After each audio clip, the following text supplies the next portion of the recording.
Сәлем құрметті оқушы, бүгін біз белгісіз азайтқышы бар теңдеуді шешу тақырыбын өтеміз. Бүгінгі сабақта белгісіз азайтқышы бар теңдеуді шешуді үйренеміз және де шығарып мәнін табамыз. Ал енді мына теңдеуге қара. 8 азайту 2 тең 6. Қандай компонент белгісіз? Азайтқыш белгісіз. Оны табу үшін біз азайғыштан айырманың мәнін азайтамыз. Яғни 8 азайту 6. X-тің мәні қанша болады? X тең 8 азайту 6. Сонда X-тің мәні 2-ге тең. Ал енді тексереміз. 8-ден 2-ні азайтсақ 6. 6 мен 6 тең. Енді мына ережеге назар аудар. Белгісіз азайтқышты табу үшін азайғыштан айырманы азайту қажет. Ал ені сызбасына қараймыз.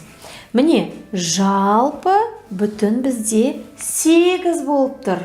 Енді бұл 8 дегеніміз ол азайғыш. Осы азайтқыштан біз мына белгілі бөлікті азайту арқылы екінші бөлікті табамыз. Сандық сәуленің көмегімен теңдеулерді шеш дейді. Ендеше, бірінші 9 азайту 4-ті көрсетіп қойған. Ал мен мына тұрған 13 азайту б тең 10 деген теңдеуді шешіп көрсетем. Бірінші 13-ке нүктені қойып алайын, және де 10-ға нүктені қойып алайын. Не істеймін?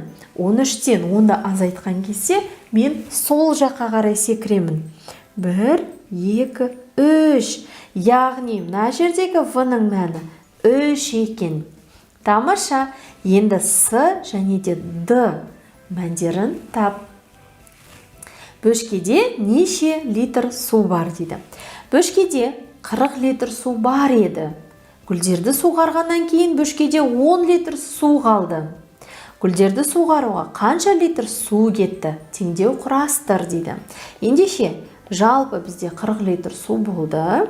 Суғарған қанша литр кеткен білмейміз, яғни ол X тең қалғаны 10. Ал енді шығарайық. X тең не істейміз? Азайтқышты тапқан кезде азайғыштан айырманың мәнін азайтамыз. X тең 30. Ал енді тексер. 40-тан 30-ды азайтсаң 10 ба? Әрине. Шығарып көр. Азайту амалына теңдеу құрастыр. Оны шеш. Ал енді Ілияста 7 кәмпит болған. Ол бірнеше кәмпит жеді. Бірнеше дегенде ол белгісіз. Оны X, Y немесе басқа да әріппен белгілесең болады. Онда 5 кәмпит қалды. Сонда Ілияс неше кәмпит жеді.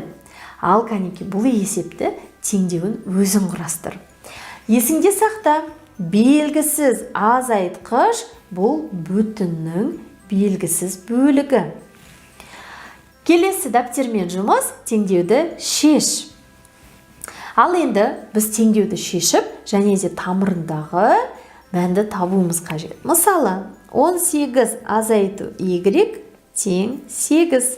Y-ті табу үшін 18-ден 8-ді азайтамыз. Y тең 10.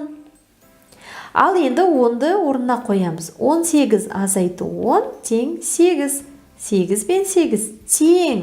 Сонда мына тұрған теңдеудің мәні 10 екен. 10 деген мәнді көріп тұрмыз. Ал енді осы екеуін бірдей түспен былай қосып қоясың. Келістік па?